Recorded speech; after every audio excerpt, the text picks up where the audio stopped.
Ada orang yang ada suami, ada isteri, ada anak-anak. Pada kita rasa macam bahagia. Tetapi dalam bahagia itu Allah selitkan tanggungjawab. Allah selitkan tanggungjawab kamu layak atau tidak nak bawa diri kamu, anak isteri kamu ke syurga.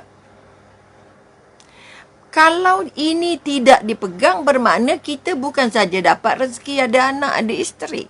Tetapi kita dapat dosa di samping pahala kalau buat baik. Yang kita takut rezeki yang namanya suami, rezeki yang namanya isteri, rezeki yang namanya anak. Takut menambah dosa-dosa kita dengan Allah. Oleh itu mari sama-sama. Suami itu rezeki, isteri itu rezeki, anak itu rezeki. Maka mari kita sama-sama urus 3 rezeki besar ini dengan menurut perintah Allah. Jika tidak, dia akan bukan menambah pahala, walaupun memang ada pahala. Anak soleh itu, anak soleha itu mendoakan ibu bapa ke syurga. Tapi kalau anak toleh, kata orang, sengsara kita dibuatnya. Kalau isterinya baik, okey, syukur alhamdulillah. Tapi kalau isterinya meragam deraka dengan suami, mana mungkin jumpa di syurga. Maka bermakna suami, isteri, anak-anak belum tentu calon membawa kita ke syurga. Itu pun namanya rezeki dari Allah. Bila kita menyedari bahawa anak, isteri dan suami itu rezeki dari Allah, maka tolong jaga dia mengikut peraturan-peraturannya Allah. Supaya rezeki itu benar-benar menambah pahala, memudahkan urusan kita berkiraannya di mahsyar, memudahkan kita masuk ke syurga, memudahkan kita meliti titik sirat mustaqim. Doa suami, doa isteri, doa anak. Okay. Kadang-kadang kita kata, Allah jadikan manusia tak jumpa jodohnya. Tak bertemu jodoh sehingga ke tua, kita katakan. Okey? Dahlah tak ada jodoh. Kemudian ada jodoh, tidak pula dikurniakan anak. Ada pula anak mungkin tak dikurniakan rezeki mewah untuk rumah besar ke rumah dan sebagainya.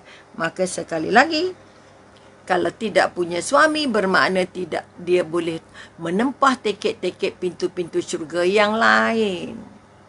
Bukan satu je suami saja satu-satunya pintu syurga. Dok. Maka yang tidak ada suami pasti tidak ada dosa dengan suami, tidak banyak tanggungjawab yang nak dijawab dengan Allah. Sama juga kalau yang tak ada anak, sama juga yang tak kahwin. Yang kahwin ada tanggungjawab banyak nak dijawab. Tapi yang belum kahwin, yang tidak kahwin, yang belum jumpa jodoh, yang tidak punya anak, yang tidak punya isteri, pasti terlepas dari banyak bebanan semasa-masa beradab atau menghadap Allah dalam bentuk mizannya ke, dalam bentuk timbangannya ke, dalam bentuk siratnya ke, kita tak tahu. Maka ini bermakna tak ada jodoh, tak kahwin, tak ada anak, bermakna itu juga rezeki. Sebab itu jangan pandang hina orang yang tak menikah. Jangan pandang hina orang yang tak ada anak. Kamu ni memang mandul lah. Jangan. Kerana itu rezeki dari Allah. Okey. Dan seterusnya Allah 24. Okey. Maka kita nak lihat setelah apa yang kita bincangkan tadi, kita dapat satu kesimpulan bahawa semua rezeki-rezeki manusia ini tidak pernah sama. Tidak pernah sama. Okay? Mungkin pakai baju sama, duduk kawasan yang sama, rumah lebih kurang sama, tapi rezeki tak sama. Tolong masuk dalam kepala bahawa rezeki kita ini berbeza-beza. Ada orang nampak senang tapi sebenarnya susah. Ada orang nampak susah tapi sebenarnya senang. Betul? Kenapa susah sangat? Oh, saya ni begini begitu. Duitnya banyak tapi duitnya tidak membuat dia senang hati. Kita pula tak banyak duit tapi senang hati, ketawanya lebar-lebar. Mananya sekali lagi orang banyak duit dengan tak ada duit nampak beza, tetapi rezeki dari Allahnya berbeza. Ada orang kaya dia kena beli semua, tapi orang miskin orang bagi semua. Bahagia atau tidak?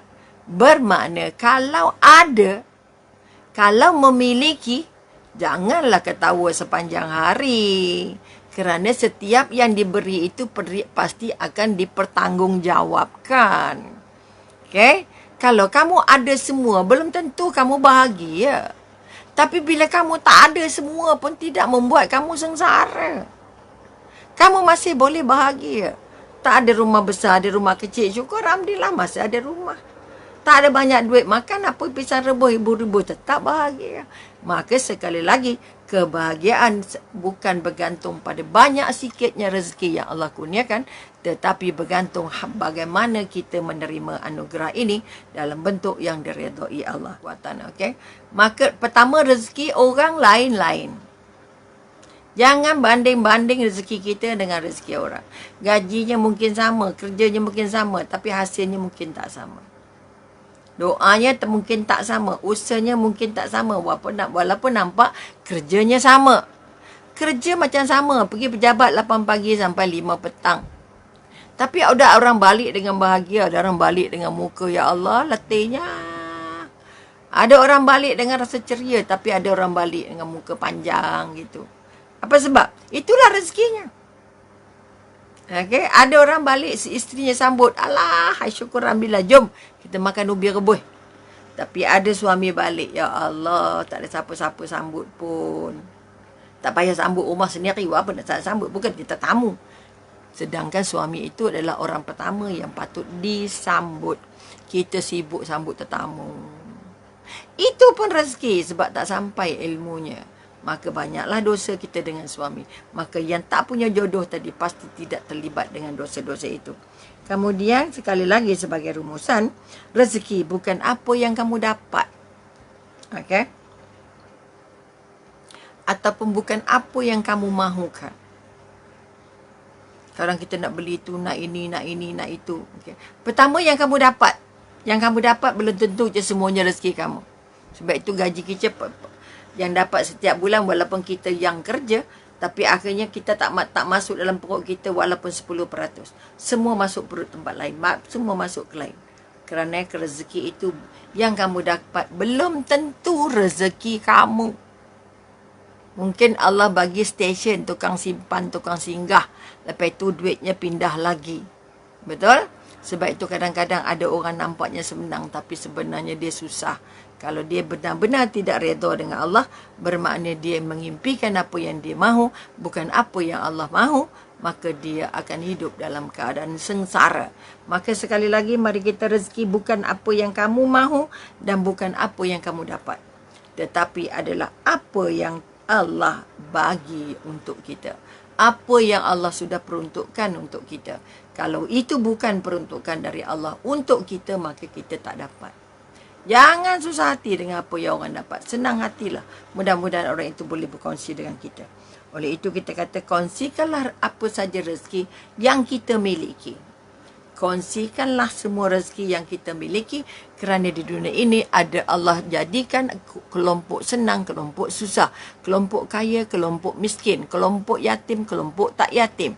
Tujuannya apa? Untuk kita blend bersama, untuk kita menggauli, untuk kita bersatu padu, untuk kita menjalin kehidupan supaya tidak yang rendah tidak merasa rendah sepanjang, yang miskin tidak merasa sengsara sepanjang, yang kaya tidak bangga-bangga sepanjang, kerana kita mahu yang kaya membantu yang miskin sehingga yang miskin merasa bertuah duduk bersama orang kaya. Orang yang baik membantu, atau kita kata orang yang berada membantu yang tidak berada. Bermakna mereka sedang menseimbangkan kehidupan untuk menjadikan hamba Allah ini berada dalam situasi yang hampir-hampir sama. Sebab itu kita katakan rezeki yang kamu dapat bukan milik kamu. Ada milik orang lain dalam rezeki kamu. Oleh itu tolong kongsikan semua rezeki kita yang kita dapat. Mudah-mudahan rezeki yang kita kongsi itu menjadi sebahagian daripada pemadam api neraka. Sebahagian daripada proses untuk kita merapatkan hubungan dengan jiran dan keluarga. Akan menguruskan ataupun kita kongsikan akan dapat membantu membangun pusat-pusat tahfiz, membangun masjid, membangun sekolah, membangun dewan dan sebagainya. Mudah-mudahan apa yang kita kongsi petang ini tentang konsep rezeki harus jelas dalam hidup kita. Kerana kita katakan semua orang ingin bahagia, maka berbahagialah berkongsi rezeki kita supaya yang tak ada merasa dapat merasa. Tu kita kata orang memberi kita merasa. Maknanya kalau Allah bagi pada kita, kita buatlah dia dirasai oleh ramai orang. Kerana ini adalah matlamat kehidupan bermasyarakat yang dimahukan oleh Allah, dimahukan oleh agama dan dimahukan oleh negara.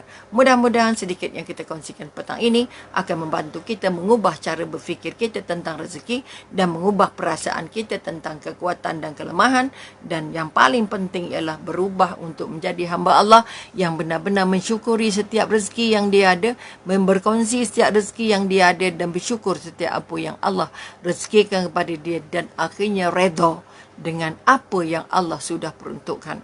Mudah-mudahan kita mengubah sikit cara berfikir, mengubah sikit cara melihat, mengubah sikit minda kita, dan akhirnya kita mengubah amal kita supaya sentiasa berada dalam keadaan kita benar-benar bahagia dan orang sebelah kita juga bahagia, walaupun kita kita kata hasil daripada perkongsian daripada rezeki yang kita ada untuk membahagiakan mereka. Kamu membahagiakan mereka bermakna kamu menempah bahagia di akhirat, insya-Allah.